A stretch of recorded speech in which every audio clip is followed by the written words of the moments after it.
চাকরিতে আমি ফিরে না পাই, আমি কিন্তু এখন হুঁশিয়ার করে দিচ্ছি, আমি মাওবাদীর সঙ্গে যোগদান করবো, আমি মাওবাদীর সঙ্গে যোগদান করবো। দরকার হলে নিজেদের প্রাণ দিয়ে দেবো, কিন্তু আমরা এই অন্যায়টাকে মেনে নেব না। দুর্নীতির আঁতুর ঘর এই বিকাশ ভবন, এই বিকাশ ভবনকে উত্তর দিতে হবে যে আমাদের সাথে কেন অন্যায় করছে, চুরি করেছে সে, দুর্নীতি করতেছে, আমরা তার দায়ভার নেবো কেন? কে অধিকার দিয়েছে তাকে আমাদের এই দায়ভার ঘাড়ে চাপানোর? এইটা যে বেয়া, তাহলে পরীক্ষার মধ্য দিয়ে গেলে এই চোরের আতুর ঘরে আমরা কি করে দ্বিতীয়বার পরীক্ষা দিয়ে চান্স পেতে পারি? 10 বছর পরে কি করে আবার সেই নতুন ট্র্যাকে ফিরে যেতে পারি? বলুন, এটা কি সম্ভব? কি করে যোগ্যদের চাকরি উনি ফিরিয়ে দেবেন সেটা উনি জানেন, কিন্তু আমাদের চাকরি ওনাদেরকে ফিরিয়ে দিতে হবে। যেহেতু আমাদের নামে কেউ কোনো অভিযোগ আনেনি, সুপ্রিম কোর্টে আমাদের নামে কোনো অভিযোগ নেই। সুপ্রিম কোর্টে কিন্তু বলা হয়েছে প্রতিষ্ঠান দুর্নীতি করেছে, প্রতিষ্ঠানের দুর্নীতির জন্য চাকরি গেছে আমাদের, প্রতিষ্ঠানের দুর্নীতির দায় আমরা কেন নেব? বলেনি তো আমরা দুর্নীতি করেছি।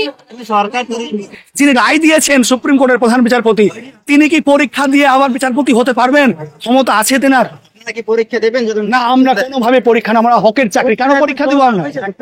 কেন এসএসসি পরীক্ষা কতবার আমাদের 1% দুর্নীতি হয়েছে, আবার তো সেই এসএসসি দুর্নীতি করবে? ওদেরকে বিশ্বাস আছে? মানে আবার দুর্নীতি করবে? আবার দুর্নীতি করবে। যদি এই দুর্নীতি যদি করে, এই দুর্নীতি করতে পেরেছে, আবার ওইটা ভালো করে দুর্নীতি করবে। এবং রিভিউ পিটিশনে তারা অযোগ্যদের হয়েও কিন্তু কথা বলেছে, তারা যাতে আবার চাকরির পরীক্ষায় বসতে পারে, তাদের যাতে টাকা ফেরত দিতে না হয়, এই ধরনের কথাও কিন্তু রিভিউ পিটিশনে বলা হয়েছে। এটা সুপ্রিম কোর্টে কিন্তু ছিল না, রাইতে ছিল ওদের টাকা ফেরত দিতে হবে, ওদের চাকরি ওরা দ্বিতীয়বার পরীক্ষায় বসতে পারবে না, সেগুলো আর্জি জানিয়েছে। কেন বারবার আমাদের সাথে ওদেরকে মিশিয়ে গুলিয়ে দেওয়া হচ্ছে? কিন্তু আমরা চাই যে ভাতা কোনো সমস্যার সমাধান নয়, পরীক্ষা কোনো সমস্যার সমাধান নয়। পরীক্ষার দিনে আমি উপস্থিত হতেও পারি, না হতে পারি, পরীক্ষার দিনে আমি যেতেও পারি, না যেতেও পারি, আমি ইন্টারভিউতে পৌঁছাতে পারি, না পারি, আমরা পরীক্ষার দিকে যাব না। কবার যোগ্যতার চাকরি, হকের চাকরি ফেরত চাই, ফেরত চাই, ফেরত। তো একটাই দাবি ছিল যে আমরা পরীক্ষা দেব না, আমরা অলরেডি একবার যোগ্যতার পরীক্ষায় উত্তীর্ণ হয়ে 7 বছর ধরে চাকরি করছি, তাহলে সেক্ষেত্রে আবার কিসের পরীক্ষা নেওয়া হবে? আমরা শুনতে পাচ্ছি যে এই কয়েকদিনের মধ্যে আবার পরীক্ষার নোটিফিকেশন বেরোবে, তো সেক্ষেত্রে আমাদের পরীক্ষা দেওয়ার কোনো প্রশ্নই ওঠে না। আমাদের যেটা রিভিউ ফাইল করা হয়েছে সরকারের তরফ থেকে, সেখান থেকে আমরা চাই রিভিউটা অ্যাকসেপ্ট হোক, আর সরকার আমাদের পক্ষে লড়াই করুক, যারা যোগ্য আমরা সসম্মানে যেন আবার স্কুলে ফেরত যেতে পারি। 7 দিন ধরে এখানে বসে আছি, বারবার করে আমরা চাইছি আমাদের সমস্যার একটা সমাধান করা হোক রাজ্যের তরফ থেকে, সেটা হচ্ছে না বলেই আজ এই পরিস্থিতি।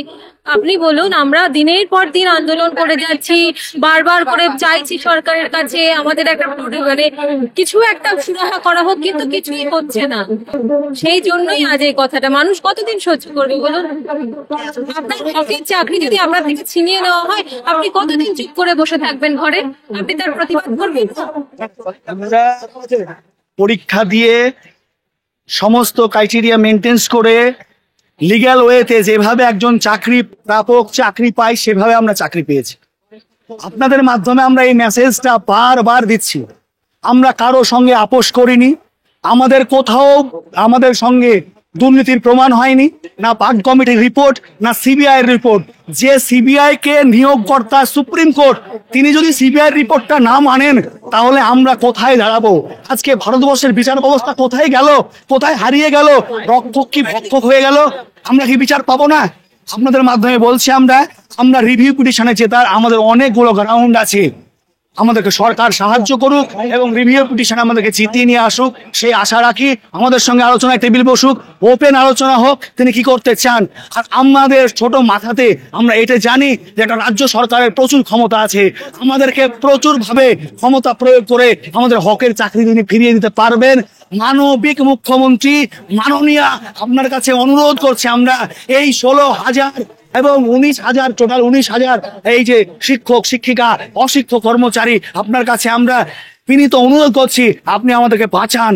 আপনার ছাড়া বাঁচার আর উপায় নেই। দাদা, আমরা দেখলাম গ্রুপ সি গ্রুপ ডির জন্য ভাতার ঘোষণা করলেন। দেখুন, গ্রুপ সি গ্রুপ ডি ভাতার ঘোষণা করেছেন, সুপ্রিম কোর্টে একটা এমএ ফাইল করেছিলেন সরকার, সেখানে 9, 10 এবং 11, 12 শিক্ষক এবং শিক্ষিকাদেরকে আবার 31শে ডিসেম্বর পর্যন্ত চাকরি করা এবং সবেতনে রাখার একটা অর্ডার তিনি পেশ করেছেন। সুপ্রিম কোর্ট করেছেন বলে উনি পেরেছেন আমাদেরকে রাখতে। সুপ্রিম কোর্ট যদি না পারতেন, তাই রাখা কখনোই সম্ভব হতেন না। কিন্তু group C K group D কেও ছিল ইনক্লুডেড, কিন্তু গ্রুপ সি এবং গ্রুপ ডি কে কখনোই মহামান্য সুপ্রিম কোর্টের প্রধান বিচারপতি সঞ্জীব খান্না মহাশয় তিনি রাখতে চাননি বা রাখেননি। কেন রাখেননি তার বিবেক বিচরণার ব্যবস্থা, তিনি কেন রাখেননি তার ব্যাপার। কিন্তু আমরা চাই যে এই ভাতা কোনো সমস্যার সমাধান নয়, পরীক্ষা কোনো সমস্যার সমাধান নয়। পরীক্ষার দিনে আমি উপস্থিত হতেও পারি, না হতে পারি, পরীক্ষার দিনে আমি যেতেও পারি, না যেতেও পারি, আমি ইন্টারভিউতে পৌঁছাতে পারি, না পারি, আমরা পরীক্ষার দিকে যাব না। কবার যোগ্যতার চাকরি, হকের চাকরি ফেরত চাই, ফেরত চাই, ফেরত। উনি জানেন উনি কেন মিশিয়ে গুলিয়ে দিতে যে আমরা কি করে বলবো? আমরা জানি আমাদের হকের চাকরি আমাদের ফিরিয়ে দিতে হবে, আমাদের মান সম্মান, আমাদের পেটের ভাত আমাদের ফিরিয়ে দিতে হবে। আপনি বলছেন মিথ্যে প্রতিশ্রুতি দিচ্ছে দিয়েছে। আমরা এর আগে যখন এসএসসি ভবনে গেছিলাম তখন বলা হয়েছিল যে ড্রাফট যেটা হবে রিভিউ পিটিশনের জন্য, সেই ড্রাফটের যা কিছু থাকবে সেগুলো আমাদের যারা নেতৃত্ব রয়েছে তাদের সঙ্গে আলোচনা করে তারপরে ওনারা দেবেন। ঠিক আছে, তো সেই আলোচনা হয়নি, ওনারা ওনাদের মতো পড়েছেন, সেই জন্যই বলছি যে মিথ্যা প্রতিশ্রুতি দিয়ে দেওয়া হচ্ছে। মমতা বন্দ্যোপাধ্যায় যে কথা দিয়েছেন সেই কথা রাখছেন বলে তার দলের নেতা কর্মীরা বারংবার দাবি করছে। কথা রাখছে তার আমরা কি বুঝছি? কথা যে রাখছেন তার তো আমাদের কোনো একটা আভাস দেখতে পেতে হবে। কি দেখতে পাচ্ছি? আমরা তো কিছু দেখতে পাচ্ছি না, সামনে কিছু দেখতে পাচ্ছি না। আমাদেরকে তো একটা পজিটিভ কথা বলতে হবে যে এটা হয়েছে, এটা করছি, এটাতে তোমাদের হবে, এগুলো তো বলতে হবে। সেটা তো হচ্ছে না। এই যে আপনারা আজকে বিকাশ ভবনে আসলেন, সেখানে তৃণমূলের এক নেতার বিরুদ্ধে অভিযোগ করছে তিনি এসে বিশৃঙ্খলা সৃষ্টি না, ওইগুলো নিয়ে আমরা কোনো কথা বলতে চাই না। আমরা চাকরিহারা, তো আমরা চাকরিহারা সম্পর্কে যা কিছু বলছেন জিজ্ঞাসা করছেন করুন, বলবো, কিন্তু কোনো নেতা বা আন্দোলনে কি বাধা দেওয়ার চেষ্টা হচ্ছে? বাধা তো প্রথম অবস্থায় দেওয়া হয়েছিল, তো আমরা মোটামুটি যাই হোক কোনোভাবে ভেতরে এসেছি, আসার পরে এখানটায় অবস্থান করছি, এবার দেখা যাক তারপরে কি। এখানকার আধিকারিকরাই এদের দুর্নীতির জন্যই তো আজকে আমাদের এই অবস্থা।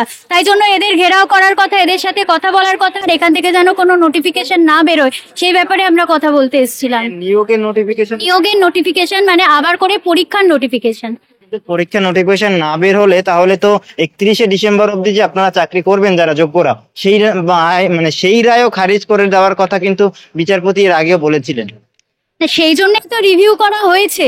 আর তাছাড়া সরকার নিজেই তো অনেক কিছুই এমন কাজ করছে যেগুলো মানে আইন অমান্য হচ্ছে। তাহলে সেক্ষেত্রে আমাদের ক্ষেত্রেই এটা কেন? আর এটা আজকে এই জায়গায় গেছে তার জন্য তো সরকারি কর্মচারীরা বা নেতারাই দায়ী। তাহলে আমরা সেই দায় কেন নেব? সরকার যদি আইন অবমাননা করে তাহলে সেটার দায়ও তাদের, এবং এখান থেকে তারা কিভাবে বেরোবে সেই রাস্তা তাদেরই বের করতে হবে।